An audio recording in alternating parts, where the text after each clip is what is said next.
అందరికీ నమస్కారం అండి. కత్తితో పొడి చేసిన అఘోరి తీవ్ర భయంతో ప్రజలు ఈ విషయాలను తెలుసుకుని వీడియో మీకు కంప్లీట్ గా చూడండి.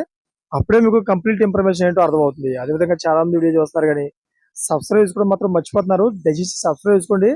సబ్స్క్రైబ్ చేసుకోవడం వల్ల నేను చేసే ప్రతి ఒక్క అప్డేట్ మీరు ముందుగానే పొందగలుగుతారు. అదేవిధంగా చాలా మంది లైక్ చేయడం మర్చిపోతున్నారు. దయచేసి లైక్ చేయండి. లైక్ చేయడం వల్ల ఈ ఇన్ఫర్మేషన్ మనం చాలా మంది రీచ్ అయ్యే అవుతాం.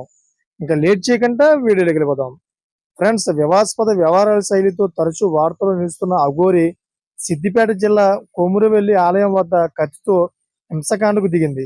పూర్తి దిగంబరంగా ఆలయానికి వచ్చిన అఘోరి ఆలయం ప్రధాన ద్వారం నుంచి తమను దర్శనానికి అనుమతించాలంటూ ఆల్చల్ చేసింది.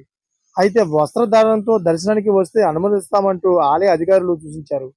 తనను ఇలాగే దర్శనానికి అనుమతించాలంటూ ఆలయ అధికారులతో వాగ్వాదానికి దిగిన అఘోరి కత్తితో అక్కడున్న వారిపై ఆకస్మికంగా దాడి చేసింది.